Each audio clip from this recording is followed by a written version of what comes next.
How you doing? Hello everybody and welcome back to the Educated Colin Snap channel. Today we will be discussing the September season cards. They're right around the corner, going to be released very soon, and I do think these have some of the most impactful cards. Definitely some cards in there I think will be very meta breaking, so let's just get right into it, guys.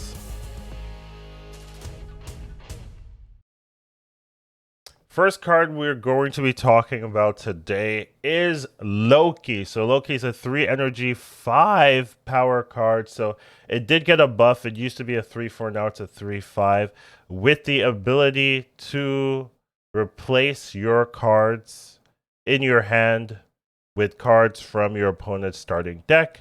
And then you have this extra benefit of giving them 1 cost, which is quite nice since if you're just replacing cards with your opponent's deck, they're going to have synergy, your might not. And this -1 cost gives you some justification of actually playing Loki, actually trying it out and seeing how it feels. Now, -1 cost is a pretty powerful effect, honestly, and can feel pretty good. The issue, once again, is that you are just playing cards in your opponent's deck, and you're not getting all their cards. You're not going to get any draws to help you, really. So you're not really getting that full synergy that you would want when you are using this effect, right? Sometimes you might get lucky. You might get the combo cards in your hand, and they're cheaper. But a lot of times you'll play this. You'll get some pieces of your opponent's deck, but not enough to really win the game or really show out. So I do think this is kind of a meme card, a second tier card. But it if you're lucky, right, you can definitely get a crazy start or a crazy combo. It does work with Quinjet, so you can get -2 cost on all the cards in your hand, which is pretty crazy. Honestly, that combo might be powerful enough to win some games. However, you're not getting Quinjet Loki turn 3 every game, so that's not like a reliable combo. So you're gonna have to have other win conditions, maybe Devil Dinosaur or something like that. I do think it is an interesting card and a card that could definitely see some play. Maybe another win condition option in a Devil Dinosaur deck. But in terms of will it be like meta game breaking or will everyone play this? I don't think so. I do think it's going to be fun for initial release and people are going to try it, and then once they get tired of it or they want to play something different, I don't think this is going to be like a, oh my god, I need this as a meta card. So pretty fun card, looks interesting, has some combos that are probably pretty strong, but I wouldn't necessarily say this is a big meta card or the biggest meta card in this particular season. And we're going to talk about some of the other cards that I think just have way more effect than this one, but it is a pretty cool card and something to keep in mind. Next up, we have Alioth. So this card used to be a 5/5, but got nerfed to a 6 energy, 5 power card. With the on reveal, destroy all enemy cards played here this turn, including unrevealed cards. So you play this card out, and whatever they play on the opposite side of the location gets destroyed if it was played this turn. So that's a pretty powerful effect. Has some crazy outcomes, I guess, or ramifications of having a card like this in the game, where things like lockdown get a little bit more power, because you can just guarantee that you can win a lane. If you have priority, there's nothing you can do about it. If you're both playing the same lane, I have priority and I play this, well, your card doesn't show, so it doesn't matter what you played. So there's some really crazy lockdown potentials. I think Lockdown's going to really love this. Galactus also going to really love this. And this is just a good tempo win condition for turn 6, right? Sometimes on turn 6, you're basically wanting to play a Shang-Chi, right? Let's Shang-Chi them. This essentially does that, except it has a little bit more power and it has more use cases if you know that your opponent is playing into that particular lane. So I do think this will see play. Pretty powerful card, in my opinion, and potentially concerning. I do think it's less broken as a 6 drop than a 5 drop. With the 5 drop, people are really just discussing the power of Daredevil with this, where you can always guarantee where it's going to play. Turn 6, not the case. You can still do stuff like Electro or Ramp, things like X23 as well. Can just give you that extra energy to kind of have that this card played on turn 5. So that is something to keep in mind where people will be able to have a Daredevil like turn if they're playing a particular deck that allows them to do that. So you do have to be careful. I do think this will see play. I think this is a pretty strong card. I'm not worried about it being released and not being impactful. I don't think it's the most impactful card this season, but this is a card that can feel frustrating, right? You have no counterplay in some scenarios if the opponent is playing this.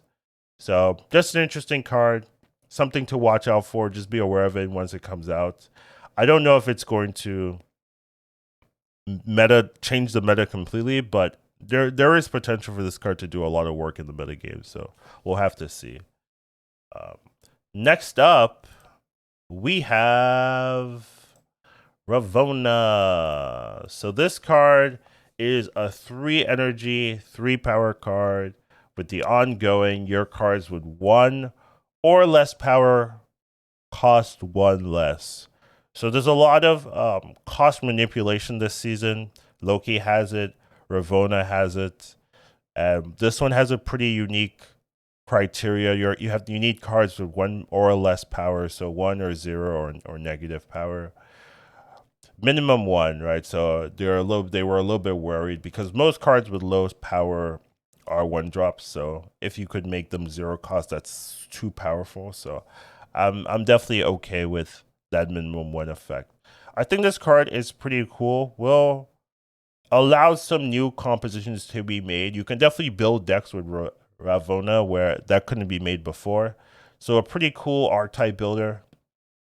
A fun one. In terms of power levels, I'm not so sure about it because the decks that use this card need this card to pop off, right? Like you need to play this on 3 for it to work out for you.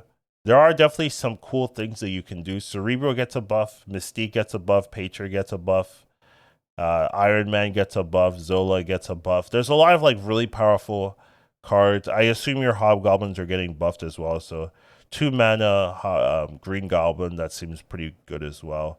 So there's definitely some really good use cases for this card that I think could make this see play. Like I'm not worried about this not seeing play. I do think this will see play. It's just how will the deck work without you drawing if you don't draw this, right? Is your deck fully reliant on this, or can you make a deck where this is just a extra buff but not the full engine of your build? So this is a card I think will be interesting. It's not the craziest. It has crazy potential, but because it is a card that requires other cards for it to pop off, right? Like if you play this, it doesn't mean you're winning. This is something I've learned. Cards that require other cards are intrinsically less consistent than cards that just need itself for it to be a game swinger. This card is good, but you need other cards for it to feel impactful. So I can't give it as much value as something like a Legion, where Legion, Jeff, these cards, you play it by itself, it does a lot of work. You don't need any other synergies. So I think it's going to be potentially good combo card, but not the most impactful in the game, at least for this season.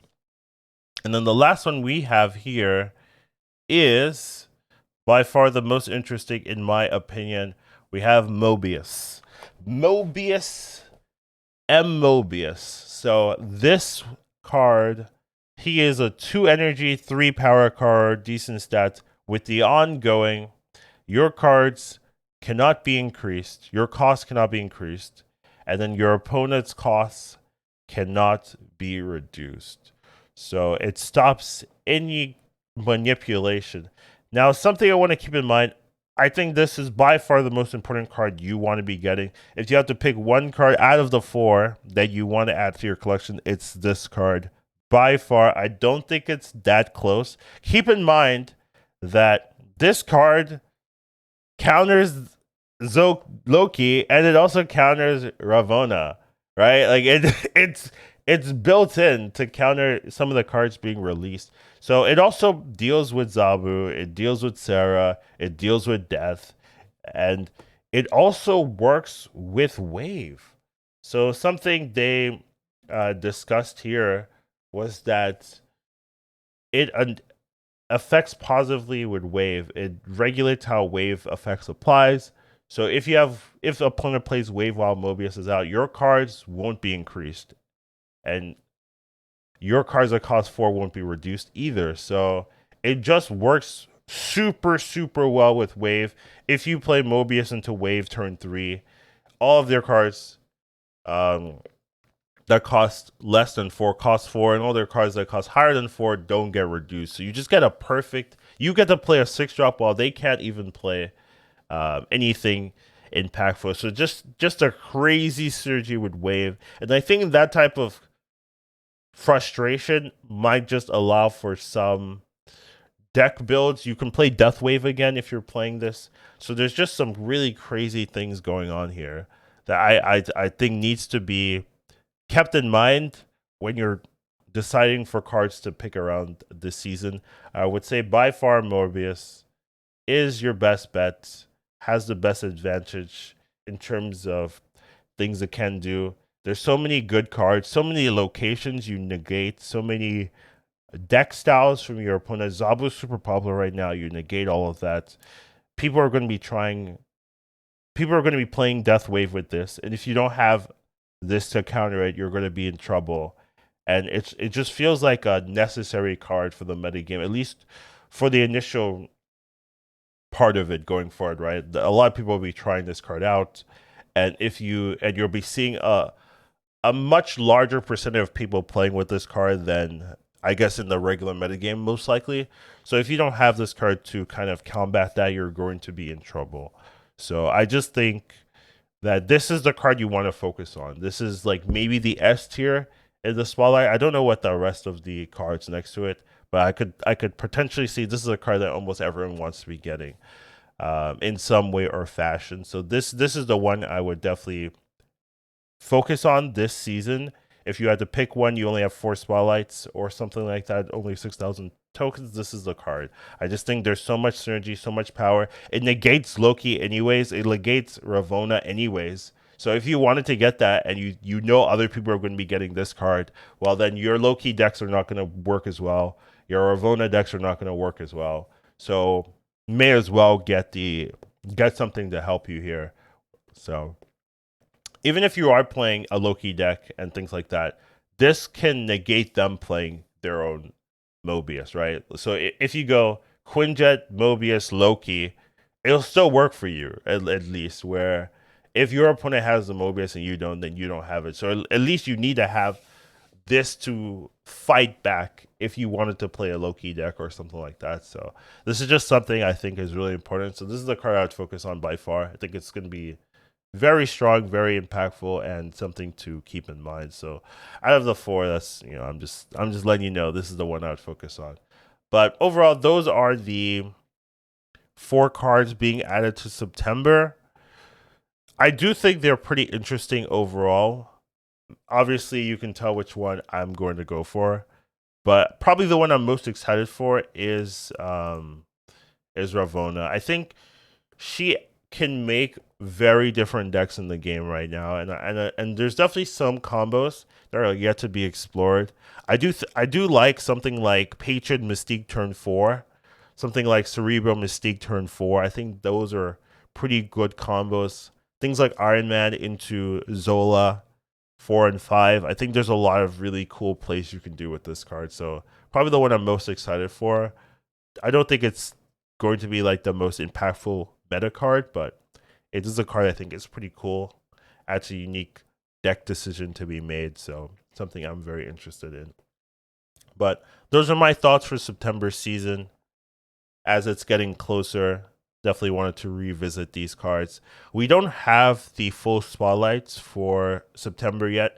I'm hoping once the patch comes out, there'll be the data mines will they'll put it in the data mines so we can get information. Then we can go for a spotlight tier list, right? A lot of people do like those when I do them, so that's what we're waiting for. But in the meantime, what do you guys think about these new cards for this season? Any cards you're excited for? Any cards you think I'm missing? Any synergies you're like, oh, what about this synergy with this card? You know, that stuff like that. Let me know your thoughts below, and I'll see you in the next one.